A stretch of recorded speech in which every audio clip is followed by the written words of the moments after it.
Jumpa lagi dengan Mimin Ajit. Kali ini kita akan membahas sebuah film seru yang diperankan oleh si botak, idola kita semua. Oh ya, namun kata membunuh di pembahasan ini akan Mimin sensor ya. Film ini berjudul Killer Elite yang berkisah tentang seorang pembutit bayaran yang bernama Danny, diperankan oleh Jason Statham yang sedang menjalankan misi di Meksiko bersama 3 rekannya.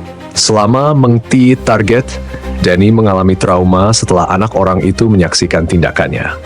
Akhirnya, Danny memutuskan untuk pensiun dan kembali ke tanah kelahirannya di Australia. Setahun kemudian, dia menerima tiket pesawat ke Oman. Ternyata rekan lama Danny, Hunter, ditawan oleh Sheikh Amr karena gagal dalam suatu misi. Sheikh Amr mengancam akan membunuh Hunter kecuali Danny menyelesaikan misi tersebut. Ingin tahu lebih lanjut tentang ceritanya? Yuk kita ulas lebih dalam. Tapi sebelum itu, jangan lupa untuk klik like, comment, share, dan subscribe. Cerita dimulai dengan adegan di mana ada 2 orang pria yang bernama Danny Bryce dan Hunter. Ternyata mereka berdua adalah pembunuh bayaran yang telah bekerja sama selama puluhan tahun sejak Danny memutuskan pensiun dari pasukan khusus. Bagi Danny, Hunter bukan hanya seorang mentor tetapi juga sahabat baiknya. Saat ini, mereka berdua sedang berada di Meksiko untuk melakukan aksi pembunuhan. Namun di situ tidak hanya mereka berdua saja, ada pembunuh bayaran lainnya yang ikut membantu, yang bernama Davis dan Mayor. Ketika target sudah mulai terlihat, Mayor langsung meledakkan sebuah bom yang sudah dia pasang pada mobil anak buah si target. Setelah mengentekkan target, Danny melihat ke dalam mobil dan dia pun terkejut saat melihat seorang anak kecil yang berada di dalam mobil tersebut. Seketika itu juga, Danny merasa bersalah karena telah membunuh di depan anak kecil. Danny pun menjadi lengah dan tiba-tiba dia tertembak oleh polisi yang mengawal targetnya itu.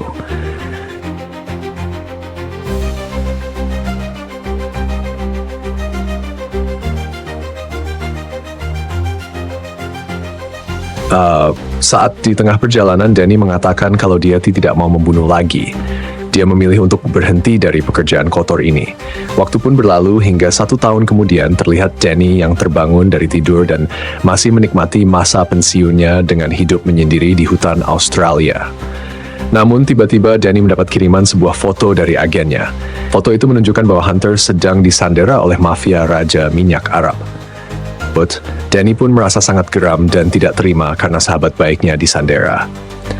Tanpa membuang waktu, Danny pun langsung terbang ke Oman untuk menemui agennya yang bernama Edwell. Tidak lama kemudian, Edwell pun datang menjemput dan mengajak Danny untuk ikut bersamanya.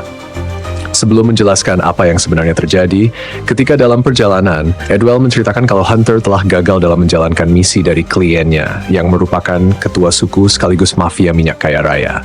Di situ, Edwell menjelaskan agar Hunter bisa ditebus, maka Danny harus menyelesaikan misi yang gagal tersebut dan Danny juga akan mendapatkan bayaran sebesar $6 juta. Akan tetapi, jika misinya gagal lagi, maka Hunter akan di-NTI. Setelah itu, tibalah mereka di sebuah tempat yang merupakan sebuah markas mafia Raja Minyak yang bernama Sheikh Amir. Ketika Danny masuk ke dalam, dia pun disambut dengan baik oleh anak bungsu Amir yang bernama B. Ternyata tujuan Amir menyewa Danny adalah untuk membalaskan dendam atas kematian 3 anaknya. 3 anak laki-laki Amir ini mati di medan perang karena dibunuh oleh pasukan khusus Inggris, yaitu SAS. Tanpa membuang waktu lagi, Amir langsung memberikan berkas yang berisi identitas target. Kemudian Amir mengatakan kalau umurnya ini hanya tersisa 6 bulan lagi, yang artinya Danny harus menyelesaikan misi sebelum Amir wafat. Dan jika Danny gagal, Hunter akan dibunuh pada hari kematian Amir. Lalu, Danny pun menyetujui misi ini, tetapi dia ingin bertemu dengan Hunter terlebih dulu. Setelah itu, Danny pun diizinkan bertemu dengan Hunter yang kini terlihat seperti gelandangan. Sebenarnya, Hunter tidak suka keputusan Danny. Dia tidak ingin anak didiknya kembali membunuh hanya untuk menyelamatkannya. Namun, Danny berhutang banyak kepada Hunter sehingga dia tidak mungkin membiarkan Kale. Tentu saja, Hunter tidak ingin membiarkan Danny mati sia-sia hanya untuk membantunya. Mereka telah menghabiskan bertahun-tahun bekerja bersama dan hubungan mereka lebih dari sekadar rekan kerja. Mereka adalah sahabat. Dalam situasi penuh tekanan ini, Hunter merasakan konflik batin yang mendalam karena dia tidak mau Danny terlibat lebih dalam kekacauan ini hanya untuk menyelamatkannya. Danny menyuruh penjaga di situ untuk mengambilkan air minum untuk Hunter. Ternyata, Danny berniat akan mengeluarkan Hunter dari sana. Namun, mereka berdua terpaksa menyerah karena kalah jumlah dari mereka yang banyak. Lalu, di situ pun terungkap bahwa Hunter hanya dijadikan umpan oleh Edwell agar Danny mau mengambil misi ini. Seketika, Danny pun langsung menjadi murka kepada Edwell. Saat ini, Danny tidak punya pilihan lain selain menyelesaikan misi ini. Dia sangat ingin membebaskan Hunter, kemudian kembali pensiun di Australia. Danny sudah berjanji kepada dirinya sendiri untuk menjalani hidup normal seperti orang lain lakukan. Hal ini Danny lakukan supaya bisa membangun keluarga bersama kekasihnya yang bernama Anna. Frere tidak lama setelah itu, terlihat Danny telah terbang ke Francis untuk menemui Davis dan Mayer. Setibanya di Francis, Danny langsung menemani Davis berlatih tinju. Kemudian Danny menjelaskan semua hal tentang misinya. Danny juga mengatakan bahwa dia tidak akan mengambil hadiahnya. Dan dia hanya ingin melakukannya demi membebaskan Hunter. Jadi semua hadiahnya bisa dinikmati oleh Davis dan Mayer. Setelah berdiskusi tentang pembagian uangnya, Danny pun segera menunjukkan sebuah foto target mereka yang bernama Stephen Harris. Harris ini adalah mantan pasukan khusus SAS yang kini tinggal di Oman. Tanpa membuang waktu, Danny langsung bergegas pergi ke Oman. Dia lalu menyusup ke dalam rumah Harris ketika dirinya akan melakukan aktivitas ranjangnya. Di situ, Danny mengambil sebuah kepingan lantai mandi untuk membuat senjata yang akan digunakan membunuh Harris. Hal ini Danny lakukan supaya para polisi menganggapnya seperti kecelakaan dan bukan pembunuhan. Di lain sisi, terlihat Davis kini berada di sebuah bar yang menjadi langganan pensiunan SAS di Inggris. Ternyata, keberadaan Davis di situ adalah ingin mencari tahu lebih banyak tentang para anggota SAS yang pernah berperang di Oman. Namun, sialnya, salah satu pengunjung bar di situ telah mencurigai Davis dan segera melaporkannya kepada mantan anggota SAS yang bernama Spike. Sejak saat itu, para mantan anggota SAS mulai memantau pergerakan Davis dan mencari informasi tentang dirinya sebagai orang yang setia kepada organisasi. Spike pun mulai mengumpulkan para pensiunan SAS untuk membicarakan hal tersebut. Mereka tergabung dalam sebuah perkumpulan yang melakukan bisnis-bisnis ilegal. Tetapi sayangnya, usaha Spike sia-sia karena tidak ada anggota yang mau ikut campur. Oleh karena itu, Spike pun akhirnya bertindak sendiri. Dia akan melakukan perjalanan ke Oman bersama anak buahnya yang bernama Martin. Sesampainya di Oman, terlihat Martin langsung segera mengawasi pergerakan Davis. Dia juga memantau Danny dan Mayer yang baru saja membuat sebuah senjata, dan senjata itu berbentuk palu yang dibuat dengan kami. Namun, di situ Dennis sadar kalau dia sedang diawasi karena dirinya tidak sengaja melihat pantulan cahaya dari kamera milik Martin. Seketika itu juga Danny dan yang lainnya pun langsung mengejarnya hingga masuk ke sebuah terowongan bawah tanah.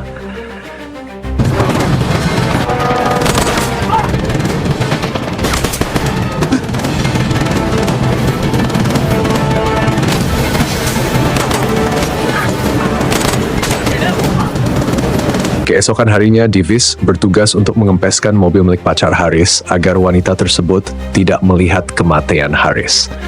Di saat yang bersamaan juga terlihat Danny dan Mayer sudah berada di rumah Harris. Tidak berlama-lama, Mayer langsung mengikat kedua tangan Harris di kursi dan Danny pun segera menyiapkan peralatannya di kamar mandi sebelum eksekusi dilakukan. Danny merekam pengakuan Harris terlebih dulu bahwa dia telah membunuh anak Amir yang bernama Husin. Harris pun mengakuinya dan dia mengatakan kalau ada orang lain yang terlibat dalam pembunuhan tersebut dan semuanya telah tertulis dalam sebuah buku. Di situ, Danny pun tidak terlalu peduli dengan perkataan Harris. Setelah itu, Danny dan Mayer langsung mengeksekusi Harris sesuai dengan rencana awal. Tetapi ketika mereka akan mengenteki Harris, tiba-tiba ada seseorang yang mengetuk pintu. Ternyata, orang itu adalah kekasih Harris. Wanita itu datang untuk meminta uang kepada Harris karena untuk membayar ongkos taksinya. Setelah melihat wanita itu pergi, Danny kembali ke kamar mandi dan sedikit terkejut ketika melihat Harris sudah tergeletak mati di lantai. Setelah itu, Danny akan pergi ke Inggris untuk melanjutkan misinya. Saat di dalam pesawat, Danny membayangkan Anna yang menjadi alasannya untuk pensiun. Danny sangat berharap bisa hidup damai bersamanya. Di sisi lain, Davis mendatangi seorang informan untuk menggali informasi tentang SAS sehingga dia bisa menemukan target pembunuhan selanjutnya. Akan tetapi, informan ini mencurigainya dan langsung melaporkan kepada Spike. Melihat hal itu pun, Davis tidak tinggal diam dan langsung mengentek informan itu dengan menggunakan sebuah kuas. Setelah itu, Davis mengambil beberapa dokumen penting dari ruangan informan tersebut. Kematian informan itu pun akhirnya terdengar sampai ke telinga Spike. Dan dia akhirnya memberitahu para mantan SAS bahwa Danny dan timnya adalah pembunuh paling berbahaya karena bisa menembus jaringan SAS. Oleh karena itu, Spike harus segera bertindak sebelum Danny membunuh anggota SAS lainnya. Di saat yang bersamaan, juga terlihat tim Danny kembali berkumpul saat di dalam mobil. Mereka merencanakan langkah selanjutnya sambil memonitor segala kemungkinan ancaman yang mungkin datang dari para mantan SAS yang sudah diberitahu oleh Spike. Davis memberitahu bahwa target pembunuhan berikutnya adalah James Crack. Crack ini merupakan salah satu anggota SAS yang terlibat dalam kematian anak Amir. Lalu, Danny pun akan menyiapkan rencana baru agar pembunuhannya tidak tercium oleh SAS. Hal yang pertama Danny lakukan adalah menyamar sebagai dokter untuk mencuri beberapa obat yang akan diracik menjadi racun. Ternyata Danny berniat akan meracuni Crack. Namun sialnya, ketika Danny akan pergi dari rumah sakit itu, Spike yang melihatnya pun langsung mengejarnya.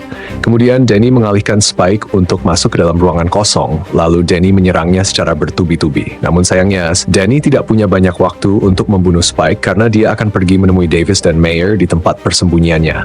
Lalu mereka akan melanjutkan rencana pembunuhan Crack. Namun, rencana ini sedikit berbahaya karena mereka harus menerobos masuk ke markas SAS. Tanpa membuang waktu lagi, mereka langsung bergegas berangkat ke tempat tersebut.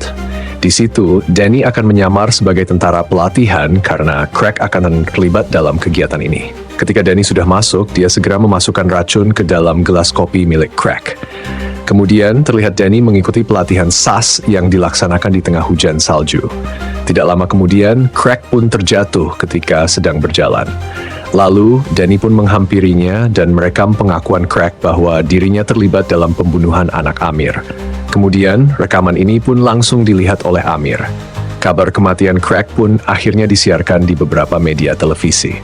Spike yang melihatnya pun seketika murka ketika sekelompok anak muda di situ menyetel musik terlalu bising.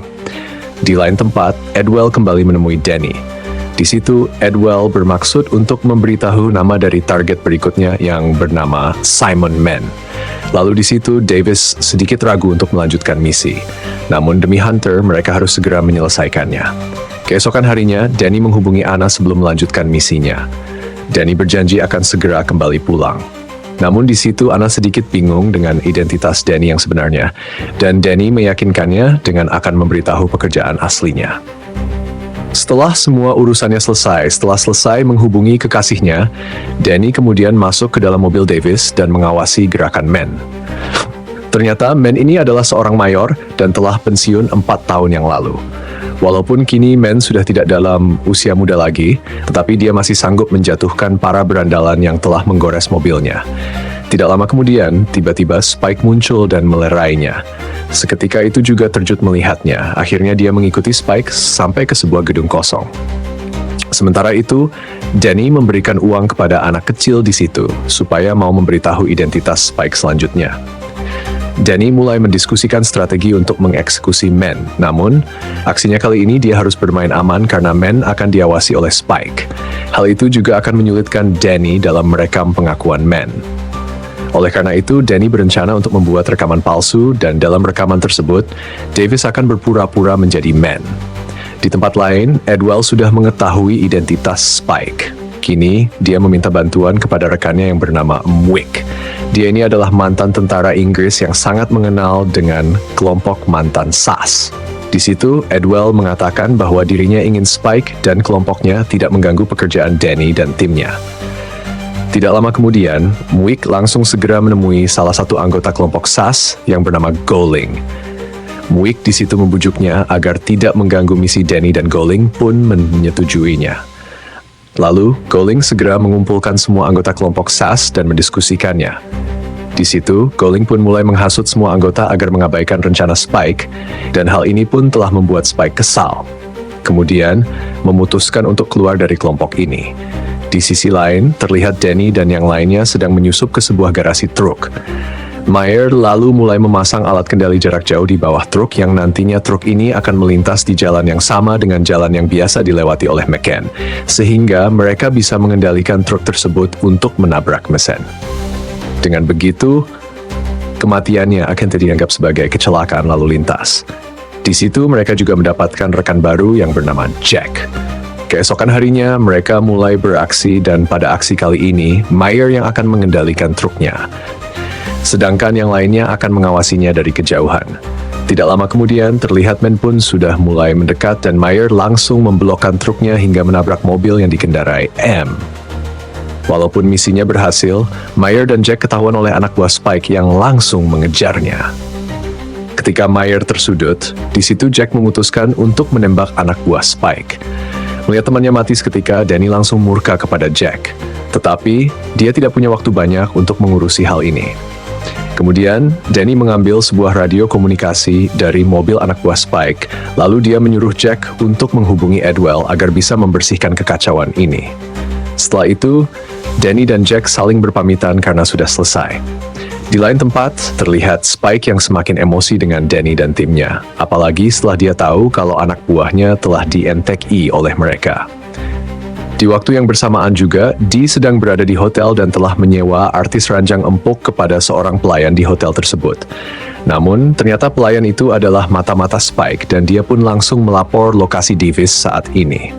Tanpa membuang waktu, Spike langsung segera mengutus anak buahnya untuk menangkap Davis. Anak buah Spike lalu menghubunginya melalui radio komunikasi yang juga terdengar oleh Danny. Sementara itu, ketika akan dimasukkan ke dalam mobil, Davis berhasil melarikan diri dan akan membajak mobil di tengah jalan, namun naas, Davis tertabrak oleh sebuah truk yang melaju kencang. Spike kemudian menyuruh anak buahnya untuk mengecek nomor telepon yang ada di jaket Davis. Setelah itu, Spike kembali ke rumahnya dan dia terkejut ketika Dan sudah berada di dalam rumahnya. Di situ, Dan tidak bermaksud untuk mengentekinya karena dia sudah muak dengan pertumpahan noda merah. Danny hanya ingin memperingatkan Spike agar tidak melanjutkan aksinya tersebut, dan jika Spike tetap bersikeras ingin melanjutkannya, maka Danny akan langsung mengentekinya. Setelah mendatangi dan mengancam Spike, Danny menemui Amir dan memberikan rekaman pengakuan. Kemudian, dia membawa Hunter pergi dari sana. Danny kemudian mengatakan pada Hunter dan memohon kepadanya agar berhenti dari pekerjaannya saat ini dan hidup normal. Di saat yang bersamaan juga, Spike mendapatkan informasi tentang kembali ke Danny saat ini ia kembali pulang ke Australia dan langsung menghampiri Anna. Saat malam harinya, Danny mendapat panggilan telepon dari Edwell, namun melalui telepon rumah Anna. Di situ, Edwell menjelaskan bahwa Danny telah salah menargetkan dan ternyata Stephen Harris bukanlah orang yang membunti anak Sheikh Amir. Dan jika Danny tidak segera menyelesaikan masalah ini, maka Anna akan di-NTI seketika itu. Danny pun mulai sedikit panik, kemudian dia membangunkan Anna untuk segera bersiap-siap pergi ke Paris untuk bersembunyi sementara waktu. Setibanya di Paris, Danny menitipkan Anna di rumah Hunter, sementara itu dia akan pergi ke London untuk menyelesaikan masalahnya. Di situ, Hunter ingin ikut membantu tapi Danny melarangnya. Tidak lama kemudian, terlihat Danny langsung memasuki penginapan Bucket dan menghajar anak buahnya. Lalu, Danny menemui Bucket dan meminta penjelasan darinya tentang target yang sebenarnya, serta Danny di sini merasa dipermainkan olehnya. Bucket lalu memberikan sebuah buku yang berisi siapa target sebenarnya. Setelah itu, Danny menemui Well untuk menanyakan tentang target yang sebenarnya yang bernama Finesse. Ketika Danny berada di kantor Well, mereka tidak menyadari kalau kantornya itu telah disadap oleh Spike. Tidak lama setelah itu, Danny pun segera mendatangi alamat Venus dengan mengenakan helm dan jaket kulit hitam. Namun dirinya tidak tahu kalau Spike sedang mengawasinya. Akibat dari ledakan itu, Danny pun terpental cukup jauh dan Spike pun langsung segera mengeceknya.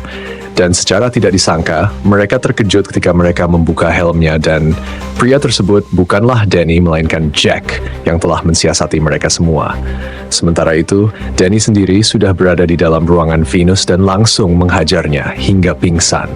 Ketika akan mengentekinya, Danny langsung teringat kejadian saat dia membunti It di depan anak kecil di awal film, namun pada akhirnya Danny tetap mampu mengenteki Venus. Kemudian Danny langsung memotret jasad Venus sebagai bukti, lalu kabur melalui atap gedung.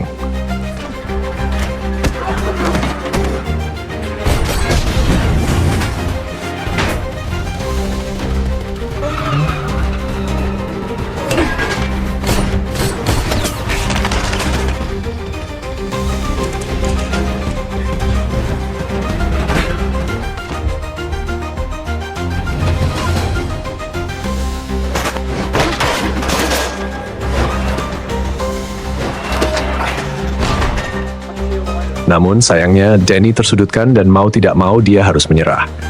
Di sisi lain ternyata Fininus masih hidup. Dia hanya ditembak menggunakan peluru karet. Spike pun menjadi bingung kenapa Danny tidak menghentikannya.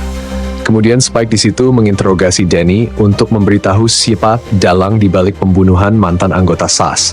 Lalu Danny pun memberitahu semuanya, mulai dari nama hingga motif balas dendam. Sheikh Amir mendengar perkataan Danny. Spike langsung bergegas pergi tanpa melepaskan ikatan Danny. Namun tiba-tiba Midwick muncul sambil menodongkan senjatanya.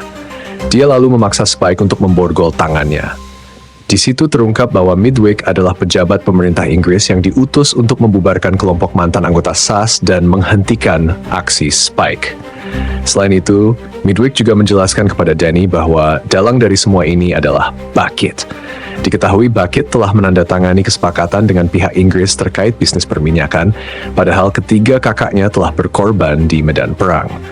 Danny yang sudah mulai muak pun akhirnya lepas kendali dan langsung membabi buta dengan menghajar Midwick dan juga Spike. Di saat yang bersamaan juga terlihat Edwell telah membawa pembunuh bayaran lain untuk membunuh Hunter agar tidak ada yang melindungi Anna lagi. Dengan begitu, Edwell bisa memanfaatkan Anna sebagai umpan jika Danny berkhianat. Setelah Hunter membunuh pembunuh bayaran itu, Hunter langsung membidik Edwell dan menembaknya tepat di kakinya ketika dia hendak menculik Anna. Meski di situ Hunter punya kesempatan untuk membunuhnya, tetapi dia tidak melakukannya. Padahal Edwell telah mempermainkan dirinya dan juga Danny. Hunter lalu mengatakan jika dia melihatnya lagi, maka dipastikan nyawa Edwell akan terbang keesokan harinya. Hunter pergi menemui Danny yang sudah tiba di Oman. Dia berniat untuk memberikan bukti foto kepada Amir yang menunjukkan bahwa Venus telah mati. Hunter mengawasinya dari kejauhan dan berjaga-jaga apabila terjadi kontak senjata. Namun di saat yang sama juga Spike mendatangi Amir dan Bucket lebih dulu. Di situ terlihat Amir sedang berbaring di ranjangnya karena kondisi kesehatannya yang semakin memburuk. Tanpa basa-basi, Spike langsung memberikan foto Venus yang seharusnya foto tersebut diserahkan oleh Danny. Lalu Spike duduk di samping Amir dan mengatakan kalau foto itu hanyalah rekayasa. Dan setelah itu, tiba-tiba Spike menusuk Amir bertubi-tubi hingga mati seketika itu juga. Bucket pun terkejut bukan main. Akan tetapi dia tidak merasa sedih sama sekali karena dia akan mendapatkan harta warisan dari ayahnya. Itu tidak lupa juga Bucket memberikan sebuah koper kepada Spike yang berisi uang $6 juta, padahal uang tersebut seharusnya diberikan kepada Danny dan Hunter. Hal ini pun langsung diketahui oleh Hunter yang sedang memantau dari jarak jauh. Hunter kemudian mengajak Danny untuk mengejar Spike, namun sialnya ada beberapa anak buah Amir yang menghalanginya. Di situ, Danny menanyakan apa yang terjadi di dalam markas Amir. Spike pun menjawabnya dengan jujur apa adanya, persis apa yang dilakukannya tadi. Lalu Hunter membuka kopernya dan mengambil beberapa uang dan sisanya untuk Spike. Kini, Danny dan Hunter tidak ada urusan lagi dengan keluarga Amir, sedangkan Spike masih harus berhadapan dengan anak buah Amir. Oleh karena itu, Danny tidak perlu repot-repot untuk membunuh Spike.